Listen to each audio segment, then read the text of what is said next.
How does someone learn to build a relationship with the younger version of them who was neglected so they feel safe moving forward? When we think about childhood, they need such cuddling and connection or something like that. But for a lot of childhood trauma survivors, that got really wrecked. It's a problem in a way because what they will stay in if they can't connect with tenderness, they will be stuck in bitterness. He's a clinical social worker and one of the most trusted childhood trauma educators in the world. Please welcome Patrick Teahan. A lot of childhood trauma is around abuse of perception. What does that mean? Either like, we're fine, we're a great family, nothing is wrong, meaning like, I'm a bad kid, or that can happen directly, sort of saying to a kid, you're a bad kid, or the child could be neglected and come up with that on their own. What's the type of trauma that usually hurts people the most? I would say that... So when someone has childhood trauma, what is it actually doing to them inside of them when they have it? And why can't they see it and maybe don't have words for what's happening? Yeah. The first part of the question was, what is it doing to them? Yes. When someone's experiencing childhood trauma, what is that doing to them inside of their body? Just off the top of my head, I mean, there's so many ways that we can kind of talk about it, but really in a simple way, what it's doing to them is disconnecting them from the world and disconnecting them from themselves. And shame is usually going to be the culprit of that. We can look at shame as like, if it was a buffet, like you walk into a golden corral and there's one protein, like that's the shame. And then all the other emotions are going to be related to that protein. All the other side dishes, curiosity, anger, joy, are complicated by that shame. So they're disconnected from the world. You know, they don't feel like they have a seat at the table in life. They do a lot of hiding, doing a lot of like what we can take from the neurodivergent community is a bit of like masking, pretending, and not feeling authentic. So they're disconnected from the world and then disconnected from themselves from a place of not, to that last point, not knowing what their emotions are, as well as struggling with the sense of self. Like sort of what we talked a little bit about earlier is sort of like having one identity as I'm really good at cooking and that's all I am. I'm really good at music, that's all I am. And that's not really an identity, that's a performance. So it's like a skill you've developed, right? Right. When you, it's a strategy. Yes, a strategy, a skill. And people really get messed up when that's been taken away. Like if you get fired from a job or if you have a breakup and then that identity is breaking down. But what a healthy identity would be just sort of like, you know that you're a certain type of person and you have your goodness that you don't lose no matter what happens to you. So disconnected from the world and then a big disconnect from self and emotions. If someone has developed a strategy or a skill and they tie their identity to that strategy or skill, instead of tying their identity to the goodness of themselves, what happens in their life? What happens in their life is they become almost like secretive, even if they're not, you know, like they're pretending to assimilate in life, but their world might become small. Like in my case, I started playing drums when I was 11. Weirdly, not because I was interested in drums. I mean, I liked like Phil Collins in the late 80s and stuff like that. But I wanted something to separate me from the other kids. I wasn't good at sports. I wasn't good at school. I didn't feel lovable at home. And I wanted something to make me very visible. And it worked. It really worked. But it's a great strategy. You know, really good strategy. But I also fell in love with playing drums and it gave me a sense of like, oh my God, I can do this, you know? And it really, but you know, that was at 11. By the time I was 19, it stopped working. Because our world becomes very small when we rely on a performative like identity kind of a thing. Why does it stop working at 19? Because you probably in 8 years mastered it to a certain level to get certain results, and you probably got pretty good at it, and you got people to pay attention and people cheering for you at the, you know, school band or whatever it is. Yeah, like clubs you're getting success. I got right. And but I was also like at 16, guys in their mid 20s hired me to play drums. So it was really like a boom, you know what I mean? It really got me out of all that deep pain. But why it kind of stops working is it's a little bit of like that song, Is That All There Is? Do you know what I mean? Where playing the drums didn't help me with my relationships that only lasted 6 weeks because I was a mess. Do you know what I mean? Playing drums didn't help me feel good about myself in the way that I needed to. Playing drums didn't connect me or afford me the authenticity and the intimacy I wanted from other people. So it's just, you know what I mean? Like, and it was in a sad way, like I could go and play drums in clubs around Boston and feel amazing and have great nights, but I would still go home and there'd be myself at home, you know, like, you were disconnected from yourself. And disconnected, but also feeling less than the rest of the world. So then it becomes a little bit like addictive, and you just with these feelings, like I don't really feel like I belong anywhere. But I can always rely on my drums, but I don't really feel like I belong anywhere, you know? So. You mentioned something about the neurodivergent community, I guess. Like masking. Individuals who are considered neurodivergent.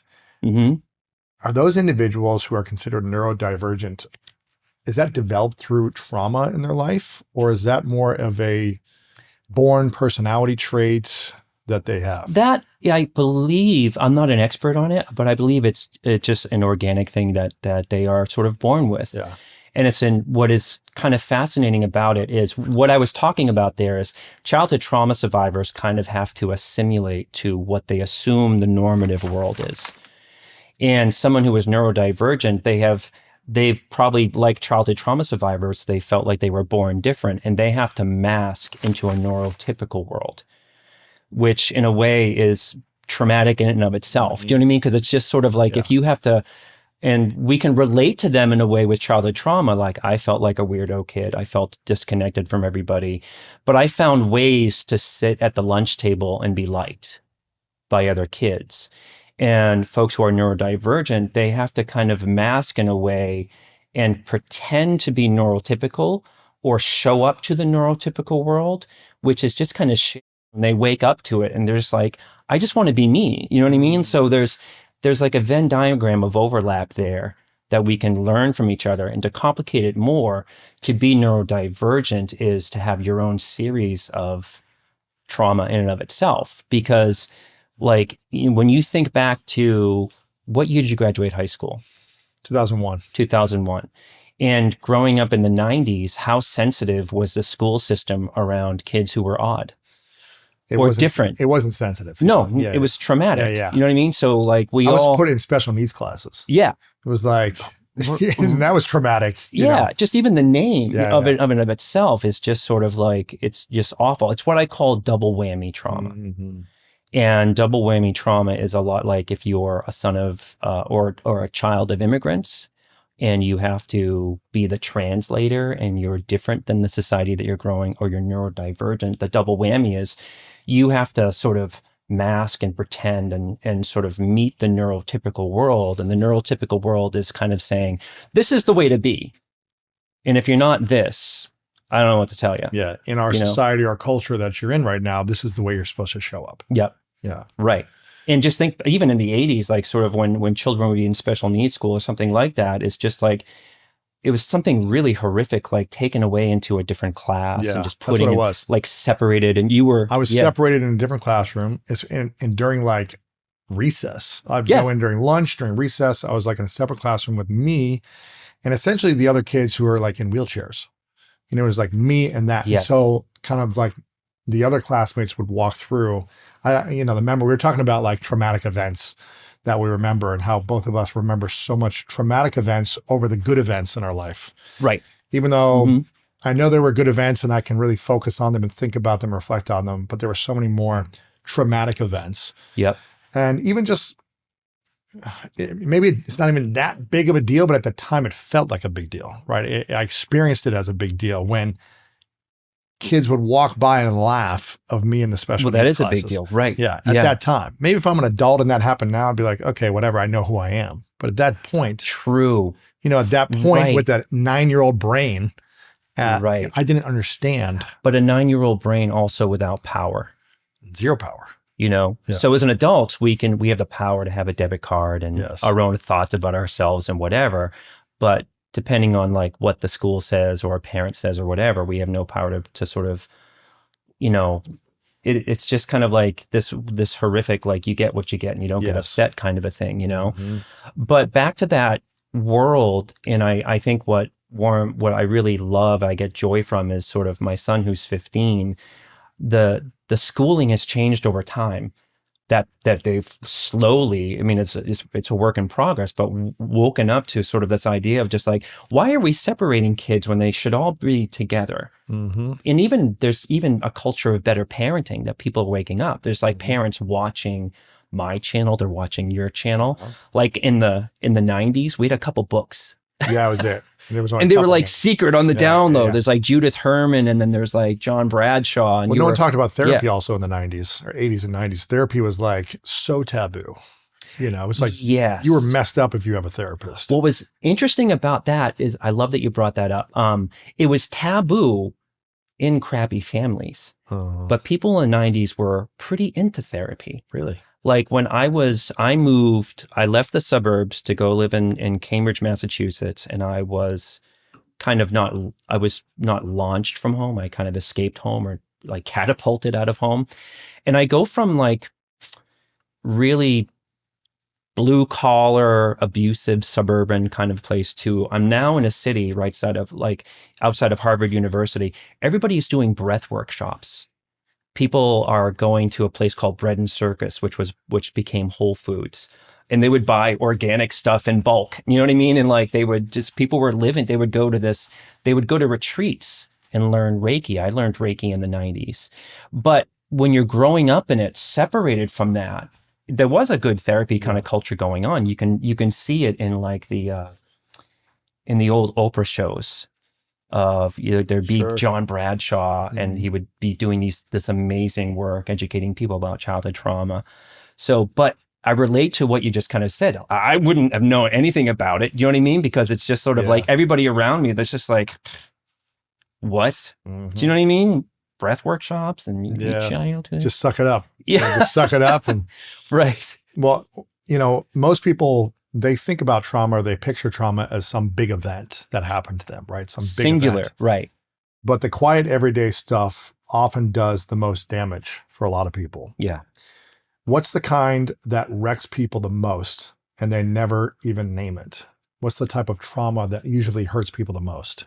Yeah, that's a tricky one to name, but I would say that the most is about for the individual. And the first video I did on my channel was about critiquing the ACE study. And we've all heard about the ACE study. The ACE study it's a good sort of study to measure the effects of health over time for people who grew up in childhood trauma. What's the ACE study? It's a very simple sort of test that's kind of like, I'm going to draw a blank on the questions, but one question always sticks out for me was like, did you grow up with a parent who was incarcerated? Did you spend 3 days out of the week hungry? It was just kind of like with my critique of the test is sort of to say like, well, that's extreme trauma, but there's this wide spectrum of trauma. And what I learned from my mentor, Amanda Curtin, was there's kind of blatant trauma, which is the trauma that I grew up with, like growing up in bars and domestic violence, and there was a death of a sibling. There was just this loud stuff. Yeah. Big stuff. Big stuff. Big T. But then there's sort of what happens though, from what I learned from my mentor, if you come from a tricky family where there's no really emotional attachment and everything is performative, maybe even affluent or whatever, or there's just, there's not a parent that's like in your face, alcoholic or drug addicted or violent, but they're massively a little bit covert narcissistic or depressed or something like that. And here's the kicker is I had an easier time in psychotherapy because my trauma was blatant. You could name it. I tried to avoid it, or I tried to minimize it with a therapist, but you know what I mean? Like I remember my first session, which I'm writing about in a book with my therapist, I'm talking about how my mother would drive around drunk driving with kids in the car. And she was like, that's not okay. Yeah. And that was the first time I kind of heard it. But then I quickly would sort of say like, oh, you don't understand my mom. She had a hard life. Do you know what I mean? So justifying. So I would be still justifying it. But for the person that comes from that tricky family, they kind of have a very tricky mind F going on because they would be sitting in a group comparing themselves to me. So the person who comes from a trickier family is going to have a harder time maybe looking at this stuff because it wasn't loud.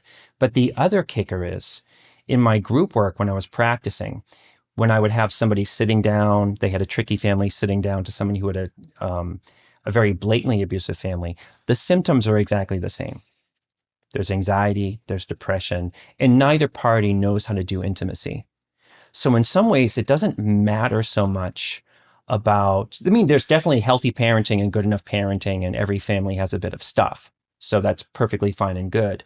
But in a way, the trauma symptoms are the same despite the severity, which is kind of mind blowing. Do you know what I mean? Yeah. So when someone lacks the ability as an adult to be intimate or to truly open up or to go deep, what is that typically saying about their childhood? As I would be curious about, like if everything's on the surface, or if it's all like superficial talk, or it's all fluffy, but then you're never able to actually to answer a question about something, or you don't remember painful moments, or you're not able to actually express those deeper painful moments, or just real moments, just being authentic. Yeah. What is that saying? Yeah. Well, I couldn't when I started therapy. I would, again, minimize or I would really believe what my mom's story about what happened was. Do you know what I mean? So it was a little bit like brainwashed. So there's this other piece about it. But when someone, if I would have a client that was sort of surfacey, I would know that that's a strategy. And I would also know that they might be a bit dissociative from what happened to them or their emotions. But in a way, like it's very, very common.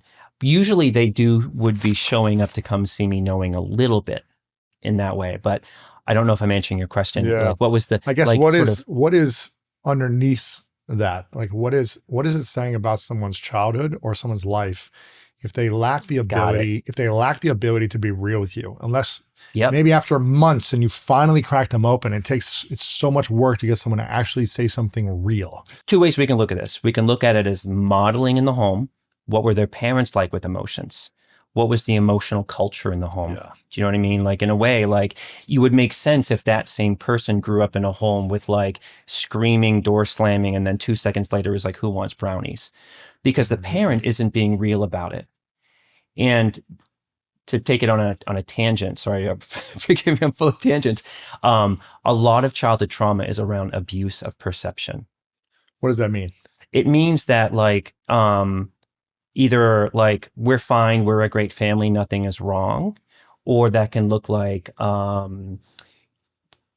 abusive perception, meaning like I'm a bad kid, or that can happen either sort of directly, sort of saying to a kid, you're a bad kid, or the child could be neglected and come up with that on their own. So when someone is sort of struggling with authenticity and not being able to kind of do that, I would be curious about who taught them to be on the surface. So that's one thing over here. Or they figured out a good way, like from like what we said earlier, to assimilate into safe zones. How's the weather? I'm fine. It wasn't that bad. Like when I showed up to therapy, I was operating in a safe zone because I didn't want to dip down into anything. And shame will do that in a way that we will try to contain it as much as possible. And anytime we're trying to contain who we feel like we are or what really happened to us, like we're in an inauthentic place. But in the group work that I do in RRP there's a warm up to that they're in when I was practicing is sort of, it would be 8 people in a room. We would start off going over handouts about childhood trauma and getting people to sort of share. So there was a thawing around that authenticity. And the best part is when someone really struggled with it, it would become a group issue. How so? In a way, like there's an exercise in that work of doing a genogram where you put together your family tree of dysfunction and you show up and you literally put it up on the wall. Wow. And you present, this is my family. Oh, man. From a place of truth telling. Wow, of course. Yeah. And you get feedback from your group members, you get feedback from the therapist. I'll never forget, I've done 3 genograms in my life in different groups, each one equally as powerful. Of your own family dynamics. My nuclear family system of origin, 3 generations, grandparents, nuclear family, Here's the alcoholism. Here's the immigrant stuff. Here's the sexual abuse. Here's the weird dynamics. Here's my siblings. You're just laying it out. And you're sharing it with 7 but you know them. Yeah, you've built relationships. You've known them for 6 months at this point. Okay.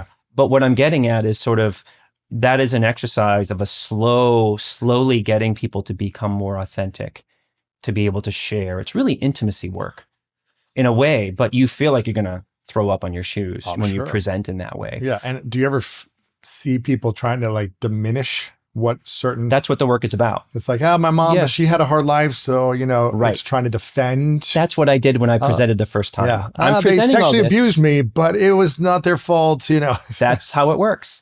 Where I'm up there and I'm, again, more talking about my mother's emotions, about what my dad did to her than what was like for me as a child. And somebody in the group gently called me out on it when I presented that. And the person was sort of like, I'm so proud of you for doing that, but I feel like you're protecting your mom still. Right. Oh, man. Yeah. So there's, in a way, like what I love about group work is when someone is on the surface, there's 2 things. They've been conditioned to be on the surface, but they don't know how to be real. And that 3.5-year group work is a whole exercise. It has 3 goals. It has finishing business with our family of origin. It is reparenting the inner child, and it's intimacy work. But intimacy work is an internal and an external kind of a thing. And towards the end of this stuff, it gets kind of heavy in a way of real conflict stuff, So how do we resolve the dynamics or the relationship with the work with our parents? How do we get to that place? Let's say someone isn't able to do 3 years of group therapy. Yes. Right. And do you ever get finished with your parents, like in the work that needs to be done to heal the relationship with your parents? I think you can in a good enough way. Yeah. And my experience, my path was about being in that group. But for people who don't have access to that, or it's a tall order, you know what I mean? It's funny, when I was 20, I was in such a hole when my therapist was like, I have one spot in a group. Would you like to join it? It's 3.5 years.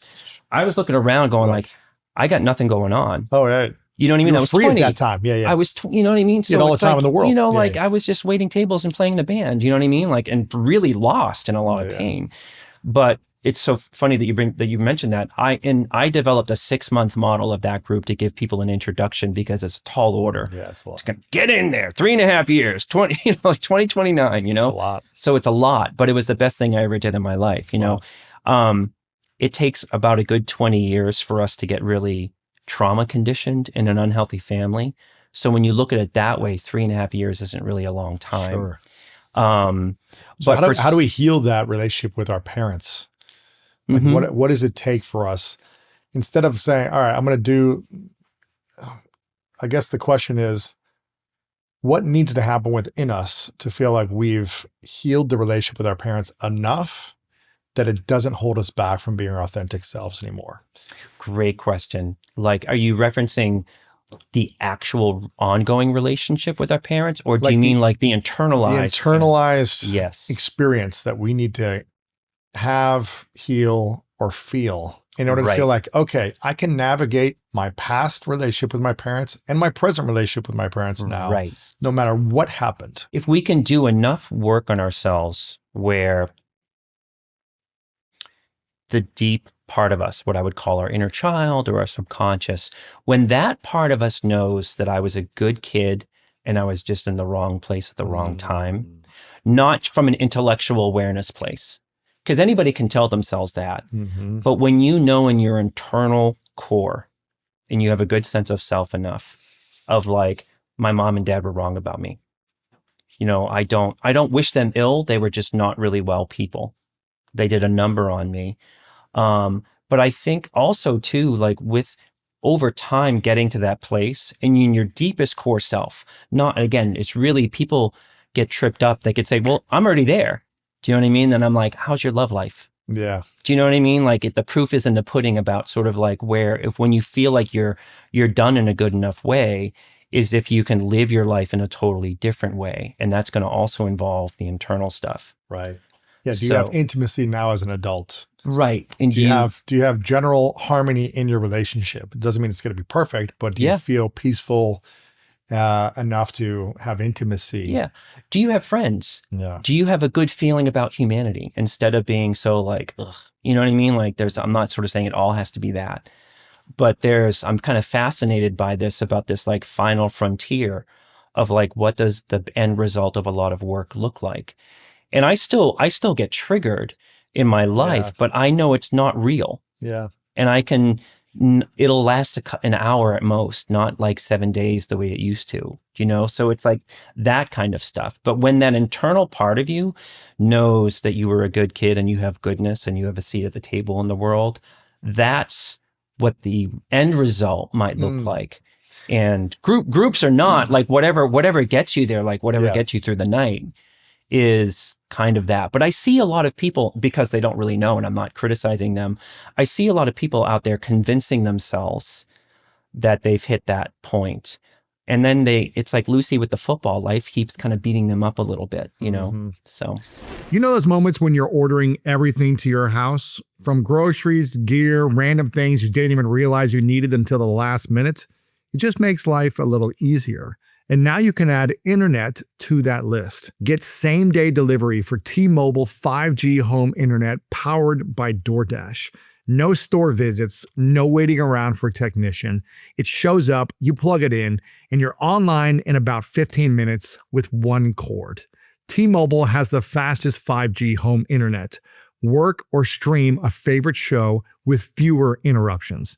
For me, working from home on the podcast, that simplicity matters a lot. I'm on video calls, uploading episodes, researching guests, and sending emails.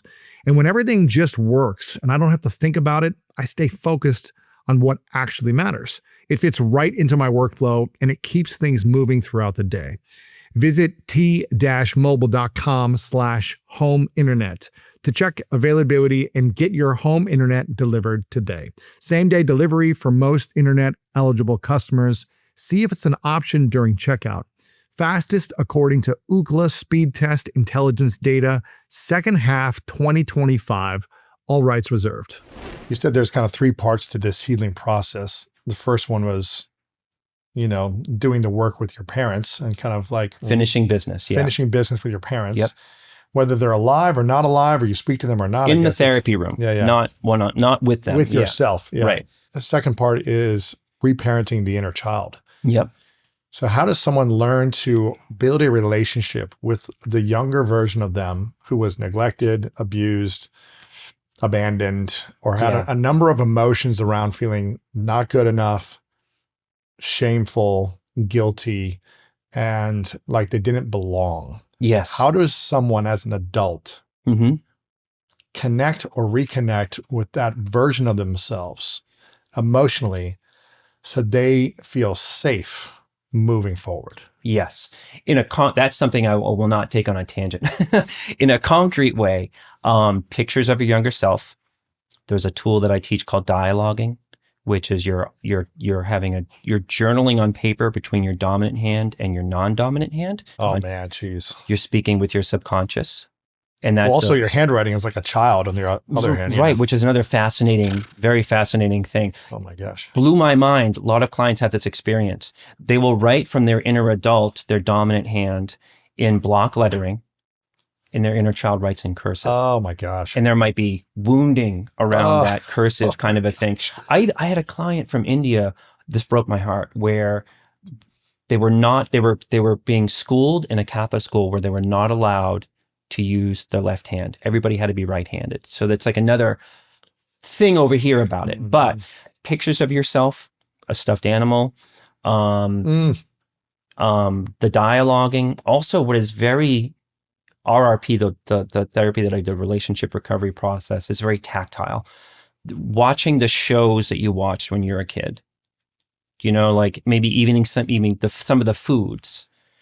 So there's a bunch of things that's a lot like jump starting this, but everybody shows up to that work differently. Some people, depending on their trauma, they may be like, I do not want to parent my inner child. That's somebody else's job. Some people have an immediate connection And the inner child is just like, where you been my whole life? It's amazing, and there's like a easy way that they don't struggle as much with it. Other people who might struggle with being dissociative might struggle feeling like, how do I get a toehold in there and get that jump-started relationship going? And then to complicate it further, their inner child might be angry. I don't like adults. I don't want to talk to you. I don't want to be parented. Wow. So a lot of that is the nature of that work. If someone is not willing to have a relationship with the younger version of themselves, the inner child, yeah, what is not available for them the rest of their life? If they always, that's a great question. If they always block it out, they don't have a relationship with them younger self, or they're just angry about their childhood. They will get stuck around tenderness, that they will not experience tenderness in a way that they might need compassion for themselves, compassion for their inner child, a tenderness towards their partner, a tenderness for other children, just general, like when we think about childhood, like you're a new dad yourself, it's sort of like they need such cuddling and connection or something like that. But for a lot of childhood trauma survivors, that got really wrecked and they're grossed out by it. Like, I don't want nothing to do with it. And that's a stuck place that I may have to really press and lean into a client to get them to hit a grief spot about it. Do you know what I mean? To the point where I've had to say to somebody like, this is your inner child, a picture of them. Do you know what I mean? Would you tell them that they're worthless or they're not worth your time? So it's a problem in a way, because what they will stay in, if they can't connect with tenderness, they will be stuck in bitterness. They will be stuck in brokenheartedness. Do you know what I mean? So like you'll see it. Have you ever known somebody in your life when their partner gives them a kiss on the cheek, or there's a wedding or something like that, they make a joke about it? Do you know what I mean? Or they sneak out of it a little bit. They don't embrace it. They don't lean into it. They may have to, some people, it's almost like I think about like Seinfeld characters. You know what I mean? Like, I'm not saying these people are bad. We're just kind of saying like it's disconnected. It's just telling me that in their childhood, the family might have been super sarcastic, toxic, and acidic about connection. So it's one of the hardest things too. Next to when the person's inner adult wants to connect with the inner child, and the inner child is just like, I don't know. Wow. And that's another barrier, But when people don't do this, and one other place that I talk about this is inner child work is just a language vehicle. For people who are like, inner child work, what? Like, I just don't, it sounds so foofy or whatever, or it sounds so precious, which I get. Then I would just flip it semantically to say like, okay, then, or even when someone says, I don't have an inner child, my inner child died a long time ago. I don't, I don't operate on that kind of wavelength or whatever. I say, do you have an amygdala? Do you have a limbic system? You do. You have an inner child. It's just your emotional memory system. And you also have, and other people will sort of say like, I can't find my inner adult. I can barely function. I will never find my inner adult. And I'm like, you have a prefrontal cortex that works all the time. You know what I mean? Like, you get triggered for 3 days and then you rally and get out of it. That's when your prefrontal cortex comes off online. Prefrontal cortex is just your inner adult. It's a more functioning part of you. And that's the part of you that's going to start to have a conversation with your limbic system, specifically your amygdala, which is like the file cabinet of all the bad stuff. If an adult has an emotional reaction to something that triggers them, whether it be in an intimate relationship, a friendship, a parent, a coworker, people around the world, normal life, whatever, something they see online, if something emotionally triggers them often, what does that say about them if they're emotionally triggered consistently? That they probably need to do some childhood trauma work. Is it all tied to, like, I think I heard Gabor Mate say, if it's hysterical, it's historical. And if someone is having a hysterical reaction or some type of emotional charge around it, then there's some type of history tied to that feeling that's causing the trigger. I'm not saying we go around and we're just numb to life and we have no emotion to anything, but if something is constantly triggering you so much to focus on it, you're saying that there's some type of history or trauma that needs to be healed. Yes. And I love what you the Gabor Mate quote. It's beautiful. Also, Carl Jung said, neurosis is just evidence of suffering. So when we think about someone who's neurotic, like sort of like, we all have our stuff, but I had a friend years ago who's like, no sharp knives in the sink, you know what I mean? Because they have this fear of whatever. And that's like more of a persnickety kind of trigger. But like, I used to get so triggered. I was sort of a rager, a fight response, took everything personally. I was so in bad shape that I would take it personally that people were not walking fast enough in front of me on the sidewalk. Dude, I know so that. You're, feeling. you're just sort of like, what, I'm impatient. Yeah, you know what I mean? too. Like there's just a thing there, but like it might be part of just my personality I was born with, but it's definitely about people being thoughtless and oblivious, which is the household that I grew up in. So when people are thoughtless and oblivious around me, historically, not anymore. Now it's kind of lovely where I'm just, if someone doesn't hold the door open for me in a simple way or whatever, I'm like, oh, maybe they got a lot of stuff going on. Yeah. But it used to be like, you son of like disrespect can't believe you, or just even being like so nauseated by humanity, which is sort of like another kind of thing. But when someone is triggered in a place, is first of all, do they know that they're triggered? Because a lot of people who like, I don't triggering, whatever. I just don't like it when people don't hold the door open for me. You know what I mean? So it's the hardest thing in my work is telling somebody that they're triggered, or asking them, or trying to, or get them to be warmed up to this idea about, I typically work with people, or when I was working, that I started screening, like I needed them to know that something was up in childhood, because I would hit dead ends with people. I just want to be better with my boss, and if they didn't really know that. But when someone is triggered, I think more times out of the week than not, then they might have stuff to really kind of look at. And I'm not saying people are very protective about their emotions. Like they're in a bad marriage, their boss sucks, the traffic around LA, like all of it. When you kind of maybe ask them, first of all, never sort of say, are you triggered? Because that's triggering. Yes. There's a morality, like you're sort of, when we ask somebody if they're triggered, it's almost like we're asking, are you out of control right now? You know what I mean? Or, so it really depends on their awareness of it, their buy-in to it, their defensiveness around it, and their shame. But like the world is crazy, the world is really triggering, but I often think with childhood trauma, this might be the best way to talk about it, is like a spinal tap thing. Like our amps go to 11, where to be a human, it's annoying. If you're having a bad day, like if you've got like a 6-month-old and a carrot and someone doesn't open up the door for you and you're on 2 hours of sleep, you're going to have feelings about it. But for childhood trauma, if you were raised by someone who was very narcissistic or thoughtless, oblivious, very selfish, or very just really out of touch or whatever, there's that added energy to it. There's that added charge to it. And what was wild about doing group work is I had this realization when I started doing it, is kind of like I would talk to my therapist, Amanda, I'm like, I think I'm triggered like 24/7. And she's just like, that's pretty common for us. Wow. We're not out of our minds. Like we still function on a level, but like anything you see that bothers you, it bothers you. And you hold on to it. And I was bothered. Yeah. And you hold on to it and you talk about it and you ruminate about it and you're like, how could they do this? And I also come from a family of complainers. So another strategy was to like, if I was triggered, and I'm still growing out of this, is to like to bitch about stuff. Do you know what I mean? And it's just like, it's not a great way to connect with people or complain in that way, but that's like what my family was like. So yeah. If someone has experienced emotional, verbal, or sexual abuse in childhood, how does that shape the inner voice that someone carries with them for the rest of their life? Yeah. It's gonna affect them in a way of inner voice about, am I worthy of protection? Do you know what I mean? Like if there was sexual abuse, am I worthy of, you know what I mean? You can rightfully so get really bitter and really brokenhearted in that way. And the inner voice stuff is I learned this from my mentor, is that we look at the present through the lens of our childhood.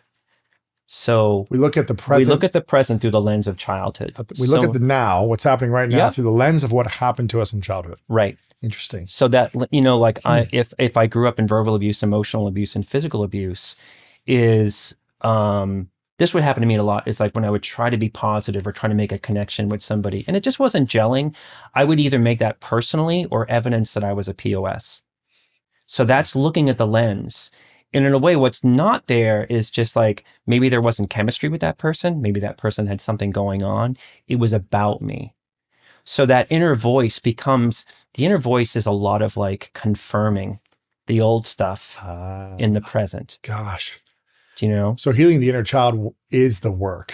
That is like, because everything about the present, if we are experiencing the present day through the lens of all of our memories of childhood. Yeah. And if our memories of childhood were typically focused around the energy of we are bad and wrong, or we were taken advantage of, or didn't have things like everyone else had them, or we were outsiders, then that is how we look at our life today. Right. Yes. It doesn't leave us until we mend that relationship. We heal those memories. We reconnect with that and either grieve the things that we didn't have, find meaning in those things, heal that relationship, act now as the adult in the room. Like, hey, I got us now. You went through this, but you don't have to go through this moving forward. If we don't do those things, what I'm hearing you say is we're always going to be suffering at some level. Yes, I don't want to be sort of like, that was well said, always suffering on some level, not trying to attack your language, but it's just sort of like, as we get older, things mellow, which is good. And we can learn things about awareness, about like, oh yeah, I'm triggered in that way. But you're right in the way that there is some kind of deep primal work, I think, that needs to sort of happen in that way. And that reparenting is kind of like, little Patrick, it sounds goofy, but little Patrick, what did it take you back to when that person didn't open the door for you? Little Patrick, what does it take you back to when she broke up with you after 6 weeks? Because that's like a pattern for us. You know what I mean? Little Patrick, what does it take you back to when you didn't get the promotion? Do you know what I mean? Because childhood trauma, like these are things that are like life on life's terms. But when we grow up in childhood trauma, in my 20s in a breakup, that would put me in a hole where I feel like maybe someone who didn't grow up with childhood trauma, they'd be sad, they'd be depressed for like 2 weeks or whatever. Then they might get back out there and whatever. We're in it for like eight months. Oh yeah. Do you know what I mean? Like years, it's just, sometimes like right. ruminating on staying this, with us. And those are all not warning signs, but it's just like there's a beautiful crisis that happens to us where trauma bites us in the ass. And it's hard about that, but it also gives us the answers.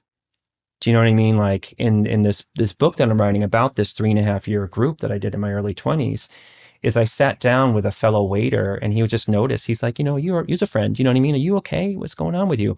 And I just spilled the beans with him. And that was a moment where everything was catching up with me. So it feels bad when trauma bites you in the ass, but it's the best moment. It's the absolute best moment.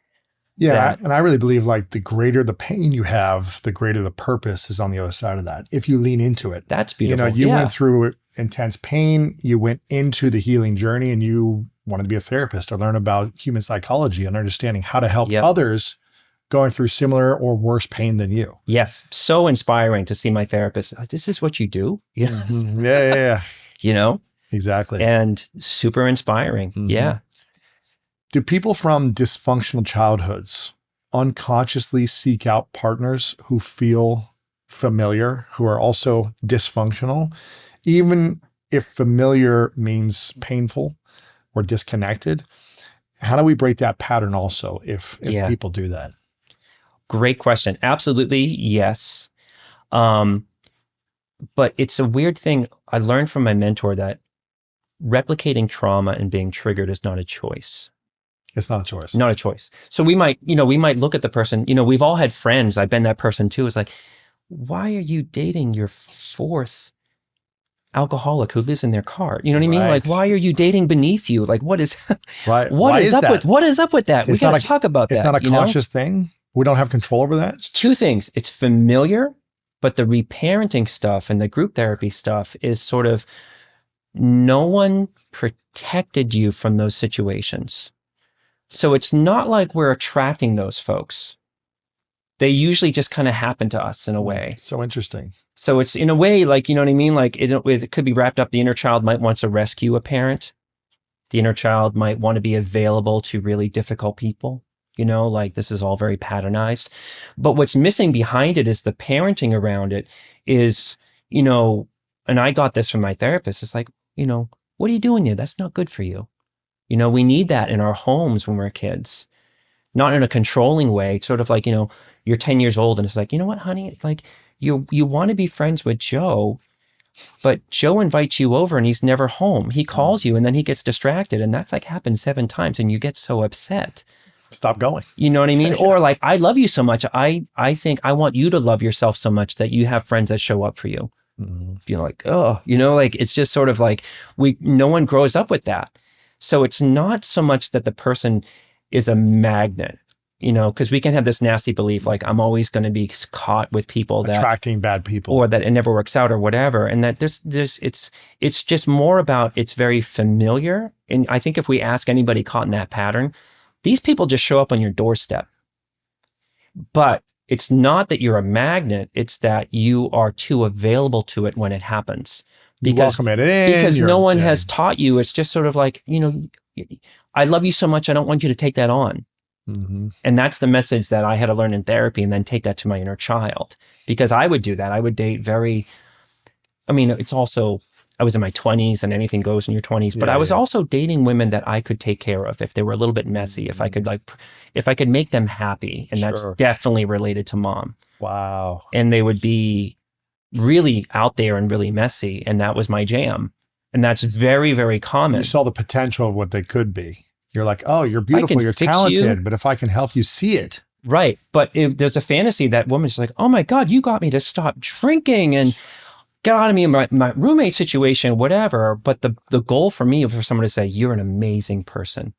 You are my savior. Wow. Because no one would say that before. My mom, I was trying to do that with my mom, but she could never sort of say that or whatever. You know, it's just like, we all have these strategies about how to get love. Wow. You know? So really the real main lesson for the listener, if you have a pattern of people who are difficult or messy or it never works out or whatever, it's not that you're attracting them.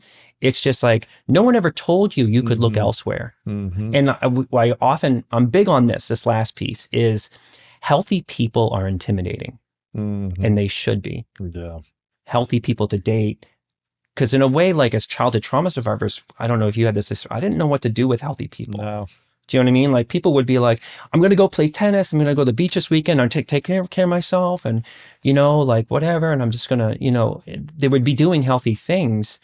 And I would feel, oh, that's definitely not for me. You know what I mean? Like I would be more, you know, it'd be a funny thing if you were just like, I'm going tennis, I'm doing this, going to go to the beach, going to hang out with my friends, haven't seen my friend in a while. What are you going to do this weekend, Patrick?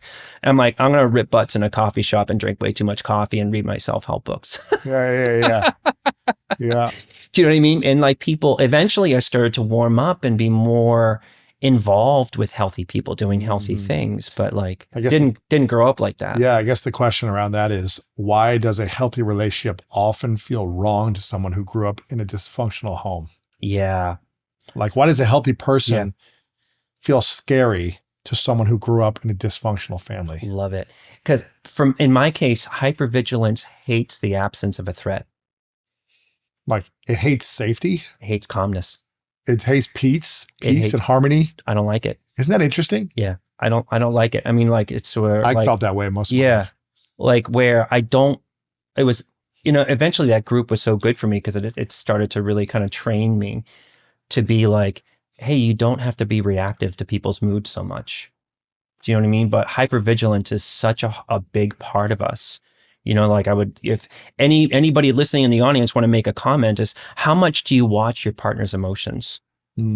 How much do you watch the emotions of others? How much do you focus on that? You know what I mean? And that's telling us, but in a way we can, in a healthy relationship, we can feel bored.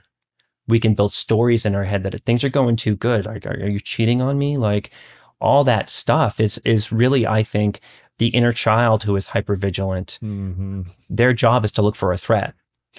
You know, because my wife, she's always like, we've been together for, I don't know, 5 years now. Married last year, but been together 5 years. And she's always like, God, I wish I would have met you like 10 years ago. Like, I wish I would have met you sooner because we would have had so much fun together. And, you know, and I said, I always tell her, like, I wouldn't have been ready for you. Yeah. You would have been too peaceful for me. You'd have been like, I wanted peace in my mind, but I never went for peace. Yeah. Like, I wanted to make something that was chaotic more peaceful, but I never went for peace, if that makes sense. Yeah.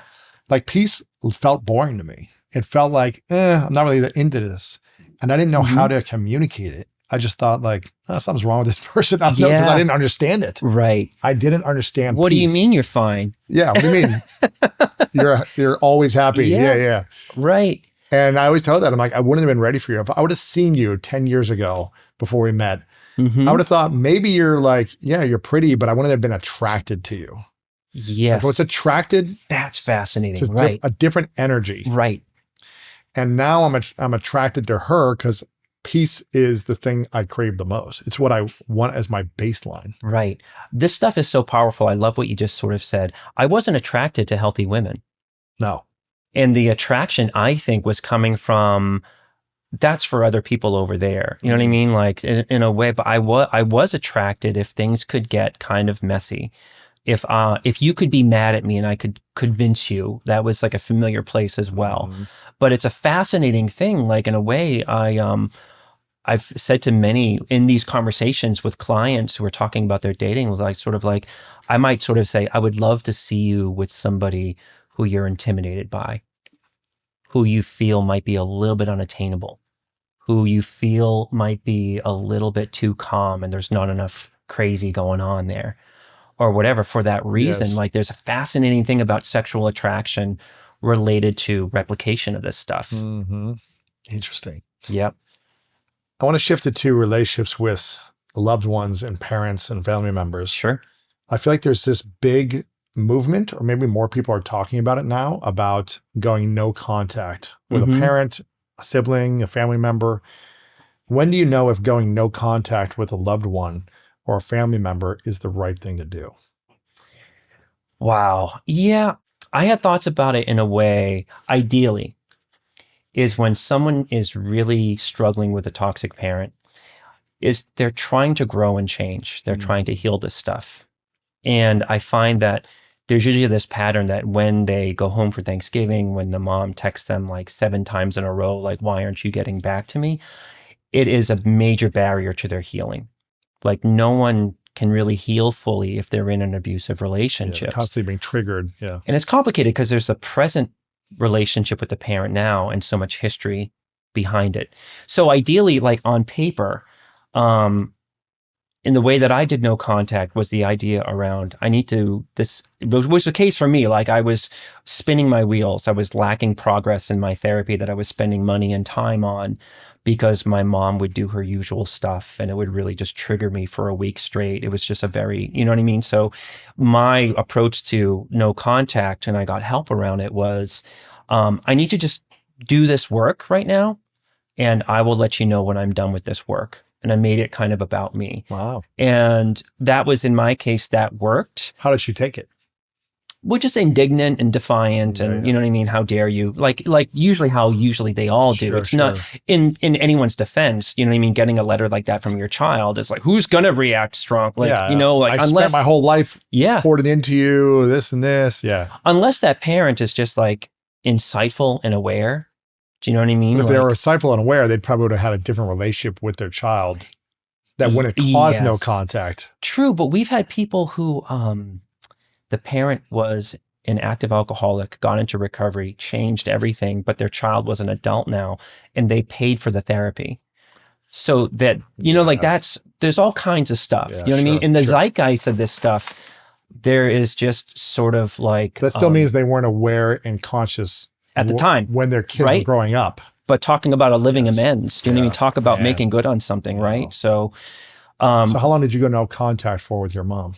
3 years. Wow.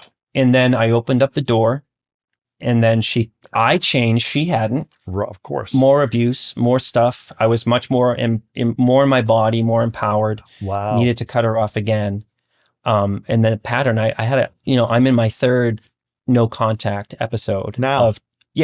Wow. That's pretty much the final one. Sort of, it's been since my son was 1 and it was around my son. Wow. Around that time. So there's usually for the childhood trauma survivor, like they have tried. And there's just like, to be blunt, in the zeitgeist of mental health, the conversation I'm happy to talk about it with you. But the overall conversation is like, there's just such an impasse that it's almost dumb.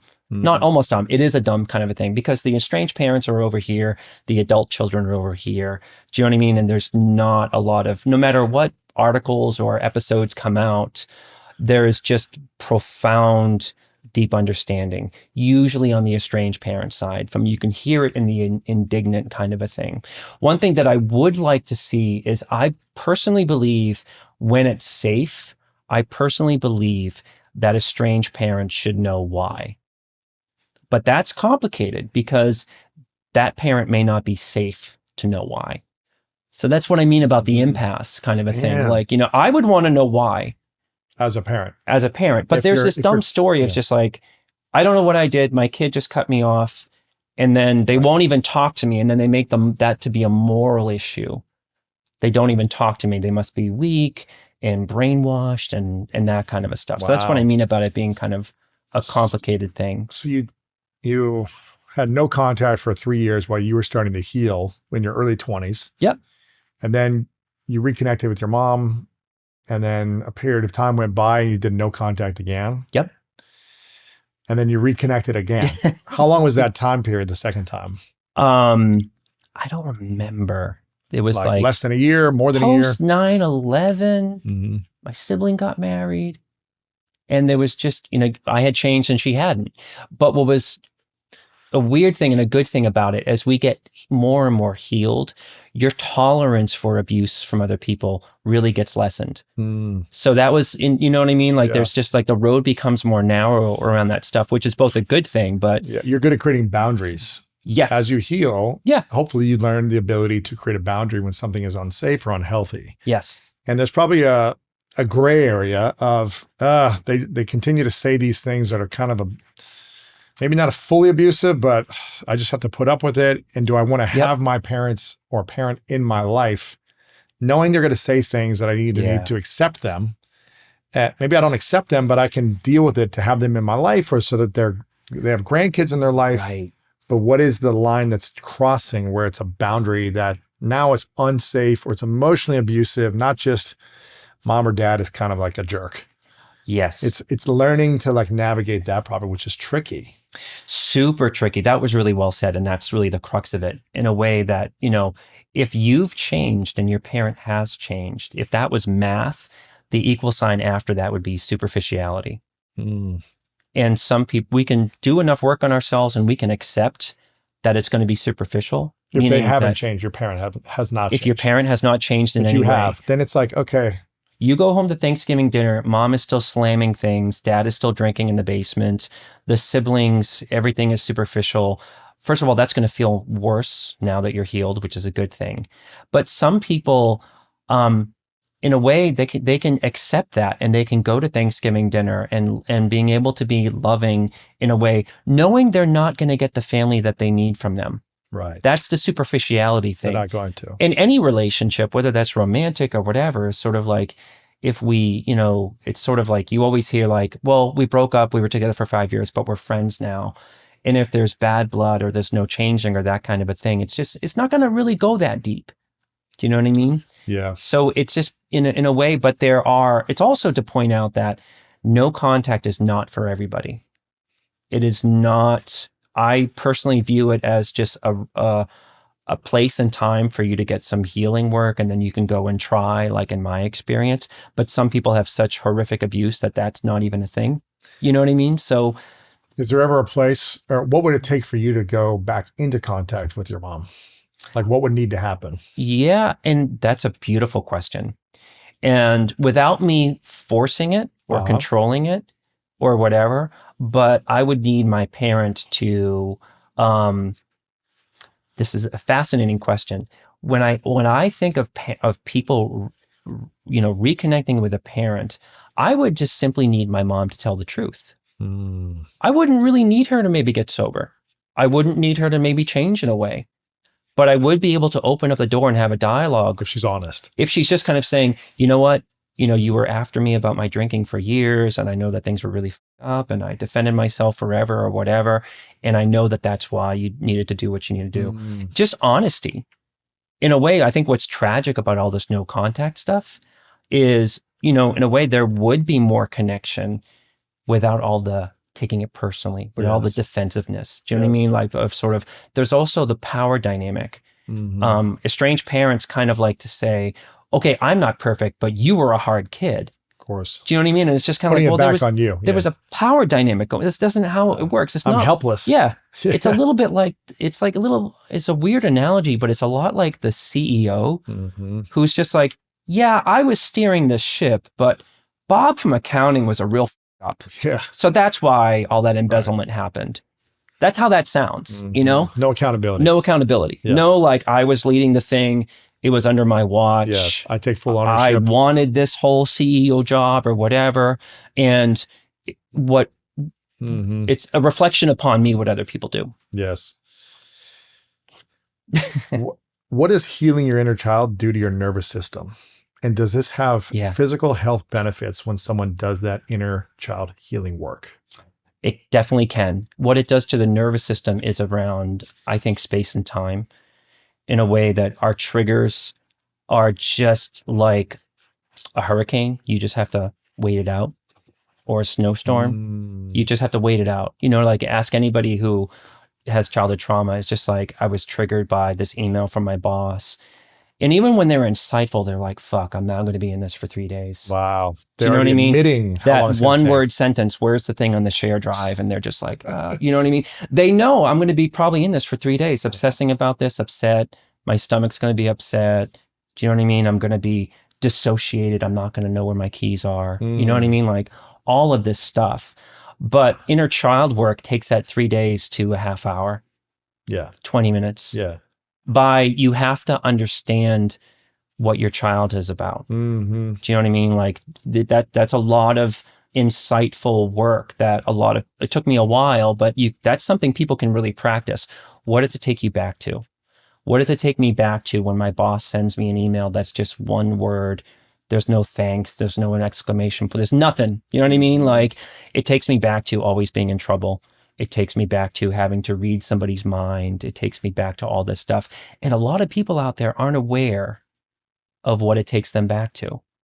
And a lot of people will be like, well, does it always have to go back there? It usually kind of does. If you grew up in weird stuff, it usually does, because your inner child is like, I'm in trouble again.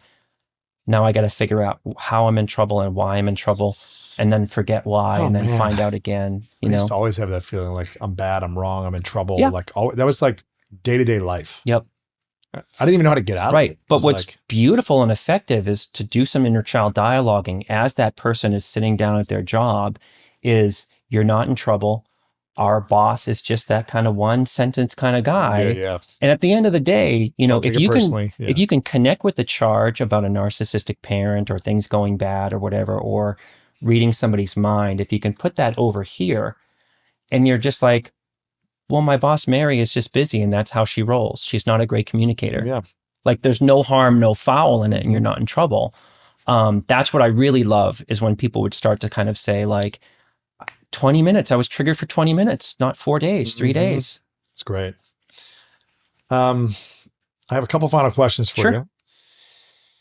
How can childhood trauma affect someone's ability to manifest and create the life they want? When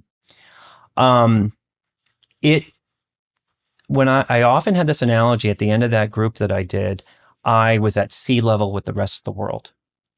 Meaning I wasn't drowning in the deep end of the pool, flailing around, but I had so much shame I couldn't ask for help. Do you know what I mean? I felt when we started at the beginning, I felt very separated from the rest of the world. Yes. And it's been a lifetime journey to, like, sort of like, as I'm sitting here with you, do you know what I mean? Like, there's a place for you in the world, Patrick, and you can say and do good things. So childhood trauma really separates people from that. But it feels really good to just know that you're just another bozo on the bus in a good way, but also that you have a seat at the table of opportunities that your inner child used to say, oh, that's not for me. That's for people who are smarter or brighter or whatever, Yes. Yeah. So it makes you believe you have a seat at the table, which is good too. Yep. And what is the link between childhood trauma and imposter syndrome? Rooted in shame, kind of the same thing. Imposter syndrome, it's often, I think, the Radiohead song Creep, I'm a creep, I don't belong here. That really kind of is like we identify with that song so much because I just picture a guy on the date with a beautiful woman or something like that. And he's like, I just don't belong here. That's to me trauma. Imposter syndrome is just really kind of where the inner child is sort of saying, see, I don't belong here. And what I tell clients when I was practicing about if they were going to be about to join a group, I was sort of saying, pay attention to what your inner child says in the first group.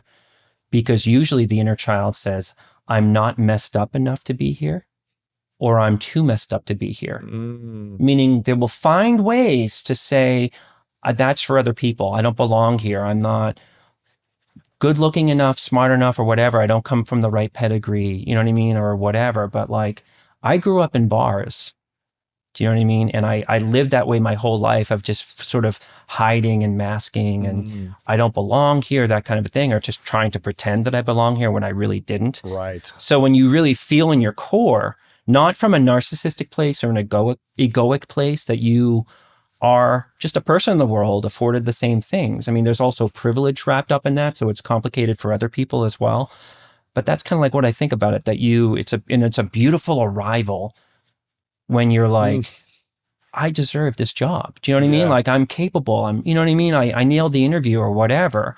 But the inner child used to sort of say, they didn't like me. They didn't make eye contact. Yeah, right, exactly.